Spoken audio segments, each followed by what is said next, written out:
One thing that can be very important when you work with Bocad is what you're picking on, or what we call pick mode. Well, everybody knows you can change it here at the bottom of your screen, or you have the icons for it, or you have the keyboard shortcuts, but it would be even better to know what I'm about to pick on.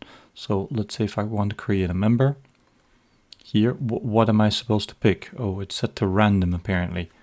Would be better if I knew exactly from the start what I'm about to pick. Well, you can have a hint for this by going to the user interface and tell the software, well, show me the pick mode and show me, by the way, what the instructions are. So instead of reading them from the bottom left corner, you immediately see around the mouse. So here it says pick point 1 and it shows me a line, so I know that it's random.